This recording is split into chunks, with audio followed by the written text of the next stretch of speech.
Previously, we talked about Jamie Dimon, the CEO of JP Morgan Chase, and how he said that the overall consumer is in pretty good shape right now.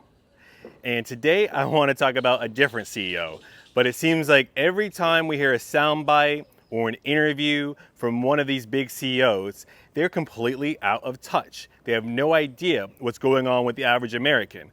They're just reading the government numbers and just assuming they're completely right and that everyone is rich and thriving and doing amazing. Today I'm going to talk about the CEO of Bank of America, and we have another full transcript here that we can dive into. And he was saying that we're not in a recession. Consumers are just slowing down a little bit. We're just spending a little bit less, to paraphrase. And that couldn't be further from the truth.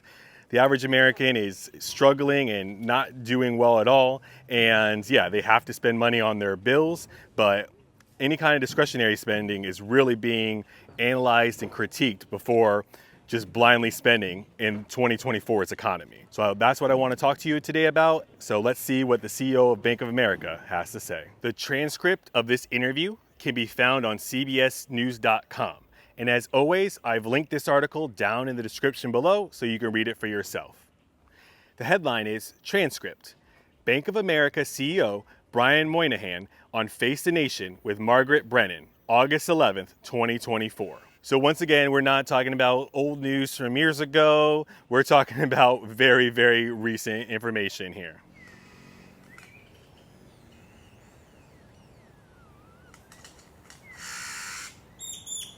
It's a transcript, so I'm going to read you what the interview says and then what the CEO says. Margaret Brennan, we're joined now by the CEO of Bank of America, Brian Moynihan. Good to have you here. And then the CEO goes on to say, it's great to be here again. Good to see you. All right, let's dive into this. Margaret goes on to say, and this is a week where we had a lot of turbulence in the financial markets and some jitters here. We know that both presidential campaigns in the coming days will outline their vision of the economy. So I'm hoping you can kind of level set for us. What is the reality of what you see with American consumers right now? Brian Moynihan. Well, in our consumer base of 60 million customers spending every week, what you're seeing is they're spending at a rate of growth of this year over last year for July and August so far about 3%. That is half the rate it was last year at this time. And so the consumer has slowed down. They have money in their accounts, but they're depleting a little bit. They're employed, they're earning money, but if you look at it, they're really slowed down. So the reality is when you have an account with someone, they can just look at your statements and analyze consumer spending. So what he's saying is that spending is half the rate it was last year at this time. I mean, half of the spending of last year this time isn't really good, right? I mean, we're in July, August. Aren't these the prime summer months? Isn't this the time of year where people go with their families and, take them on vacations, which we covered previously? Isn't this a time where they go and see their relatives? Maybe they have longer, paid time off during the summer to be with their kids. I mean, this is a time of year where people should be going out spending. The weather is pretty good. Like I said, kids should be off from school. You could probably get PTO during this time. So spending half the percent compared to last year is definitely not a good sign. They're depleting their money a little bit. I mean, I think that's a nice way to say that, right? I mean, I would imagine if you get the real numbers here, it's more than just a little bit of a depletion. They're employed, they're earning money, but if you look at it, they've really slowed down.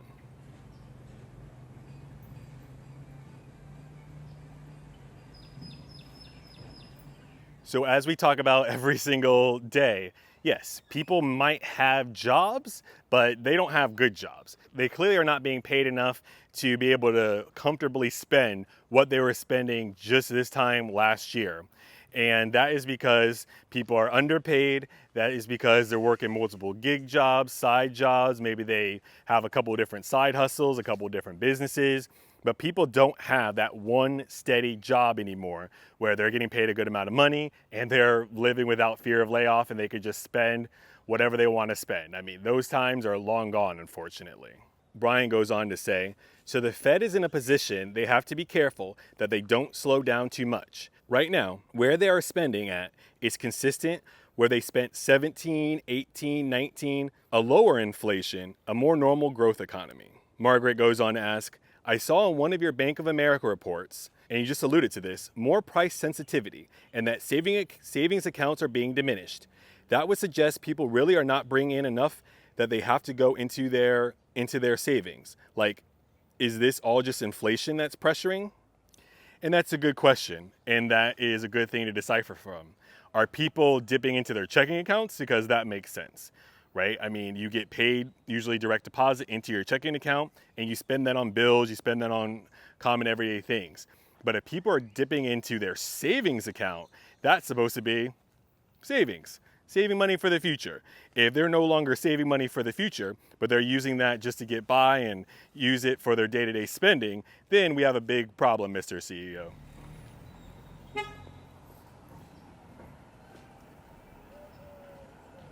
Brian goes on to say, if you look across different segments of earnings power, well, it sounds like we're going to get a straightforward answer here. Those answers are somewhat different. But if you look at it overall, there's been a lot of money moved to instruments that pay higher interest rates out of the checking accounts. They cleaned up because it went from 0% interest to 5% interest. And so if you remove that, basically, the people who had an account with us in January 2020, before the pandemic, you look at them now, they're still sitting with much more, even inflation adjusted, much more in their account. And that's one of the many things I just have to call BS on. With inflation rates higher, there is the potential to make more money in a high yield savings account. But are people using Bank of America for a high yield savings account? I've had that bank for 15 to 20 years, and all they do every year is try to screw me over. Anytime I've tried to travel, I can't even use them. I had to get separate banks because they have foreign transaction fees. They charge crazy amounts of fees on ATM when you can get a different kind of financial institution and pay no foreign transaction fees, get reimbursed for your ATM. And plus, their fraud protection is absolutely terrible. I mean, I got gas down the street from where I lived in my permanent address, and they marked it for fraud. And didn't give me the opportunity to call in. They didn't call me, nothing. They canceled the card basically, and then sent me a new card in the mail. Well, what if I absolutely needed that like in the next day? Now I have to wait a couple of days or a week to be able to use my Bank of America debit card? Like, that's just insane. But then I've also had a time where I did have some kind of fraud, and I think instead of $20 in gas, the people used it for like $1,000 or something like that right out of my account. No flag, no fraud warning, no problem. I had to go in and call them and tell them about it. I mean, I did get the money back, thank God, but their fraud detection's all over the place. So I can barely use my Bank of America account, and I definitely wouldn't recommend it to anyone. It's just, I've had it for a long time. I probably should close it, but also my oldest credit card is Bank of America, so I kind of want to keep that open, but I don't know. I don't know if I'll have Bank of America forever. But the moral of the story, there's no way I would do any other business with Bank of America that I didn't just feel grandfathered into. And previously I had an issue with Bank of America where they changed like the structure of my account, and then all of a sudden my fees went up and I started having to pay fees for my checking account. And it's like, I've been a customer for 20 years, and just out of the blue, you're just gonna start charging me, I don't know what it was, like $15 a month for fees. And I was like, no, and we had to completely restructure the account. It was kind of a terrible experience, but I eventually did get that fee waived and changed into a different account, and now I don't have to worry about it. But no, Bank of America is absolutely terrible. I mean, you can use Wealthfront. I'm not a financial advisor. You can go and do anything else, but I don't think people are using Bank of America accounts for their high yield savings accounts.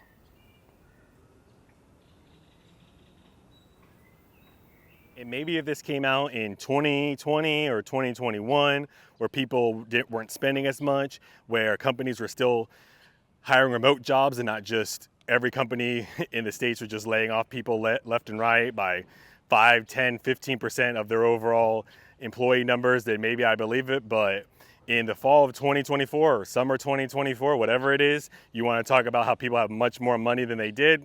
No way, not possible. He goes on to say, the problem is it started drifting down, which indicates that they're using this money now to maintain a lifestyle that's not that unusual in the summer months, frankly, because the travel, vacations, and everything, and where the money is being spent by our consumers is on those types of experiences.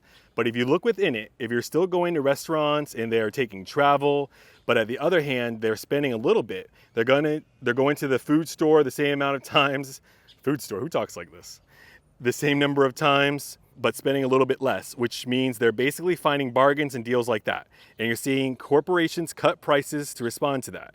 And so it's the way the economy works, and it's slowing down. And that's where we have to be careful, because we've won the war on inflation. It's come down. It's not where people want it yet, but we got to be careful that we don't try to get so perfect that we actually put us in a recession. So we're not in a recession now, but apparently we can go into recession if things continue like this.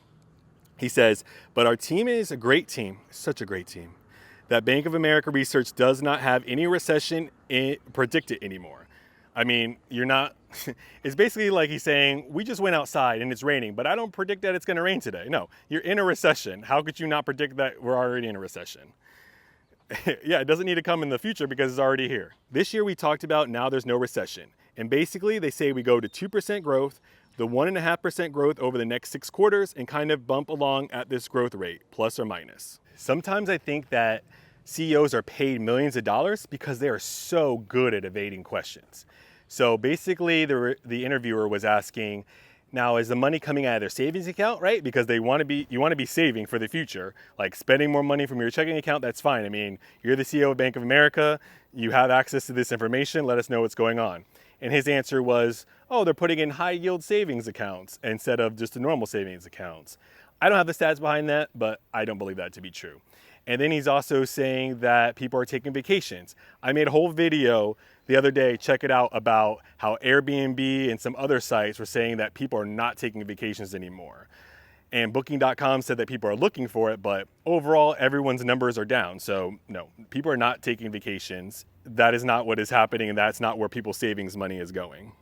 Yeah, so his quote is, they're still going to restaurants and they're taking travel, but on the other hand, they're spending a little bit. End quote. So yeah, I mean, they're going to restaurants. I mean, people got to eat. I mean, people are working so much, they don't have time to only go to the grocery store.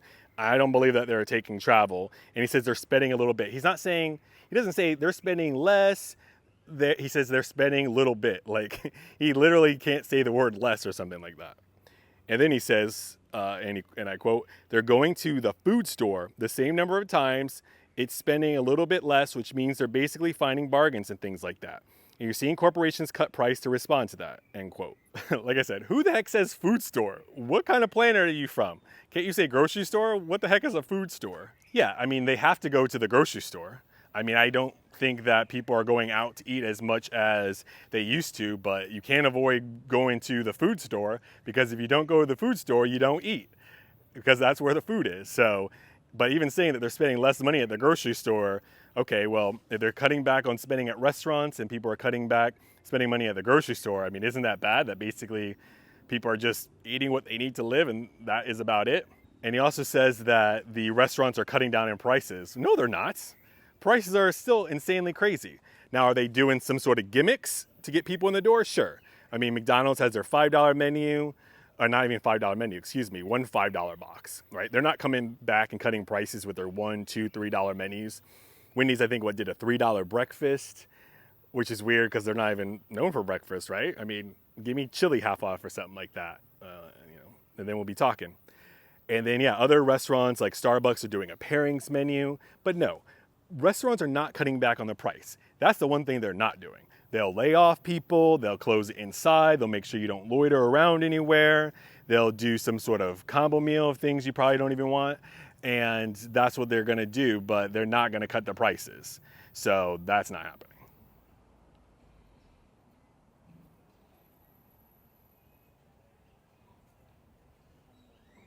Then he give you a little bit more substance on what's going on with Bank of America recently, kind of just see, we heard from the CEO, now let's see where Bank of America actually is in general. So this is from fxstreet.com, and it's from August 14th, so very recent news.